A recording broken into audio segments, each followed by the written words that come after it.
Hello guys, இன்றைக்கி China வந்ததுக்கப்புறமா நான் மரவள்ளிக்கிழங்கு ஆன்லைனில் ஆர்டர் பண்ணி வாங்கினேன். இதோட ப்ரைஸ் எவ்வளோன்னு பார்த்தீங்கன்னா, இந்த ஊர் காசில் ஒரு 13,000 ஆச்சுங்க. நம்ம ஊர் காசில் ஒரு 120 ரூபா ஆகும். இதை வச்சு இன்றைக்கி ஒரு கார வடை தான் செஞ்சோம். எப்படி செஞ்சோங்கிறத பார்க்கலாம். 4 கிழங்கு எடுத்துகிட்டு நல்லா தோல் சீவிட்டு அதை நல்லா துருவி வச்சுக்கணும். இது கூட அரைக்கிறதுக்கு பார்த்திங்கன்னா 1 கப் அரிசி, 1 கப் துவரம்பருப்பு நல்லா ஊற வச்சு எடுத்துக்கிட்டு, அதுக்கப்புறம் இது கூட இஞ்சி, வெள்ளைப்பூடு, காரத்துக்கு ஏற்ற அளவுக்கு மிளகா, கொஞ்சம் கருவேப்பிலை, கொஞ்சம் பெருஞ்சீரகம் இதெல்லாமே சேர்த்து நல்லா கொரகொரப்பாக அரைச்சிக்கணும். நைஸாக அரைச்சிடக்கூடாது. நல்லா கொரகொரப்பாக அரைச்சா தான் வடை நல்லாயிருக்கும்.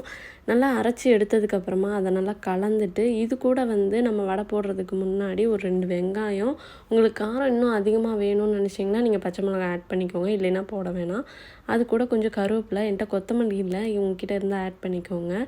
அப்புறம் இது கூட கொஞ்சமாக ஒரு கடலைப்பருப்பு ஒரு சின்ன கிண்ணத்தில் ஊற வச்சு நான் சேர்த்திருக்கேன். நீங்களும் சேர்த்திக்கோங்க. இது எல்லாமே போட்டு நல்லா மிக்ஸ் பண்ணிக்கணும்.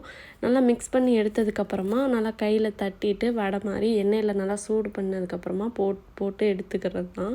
இந்த வடை உண்மையிலே நல்லா இருந்துச்சுங்க. ஒரு ஈவினிங் டைமில் நம்ம ஏதாவது டீ கூட ஸ்நாக்ஸ் மாதிரி சாப்பிட்ணுங்கிறப்ப இதை செஞ்சு பார்க்கலாம்.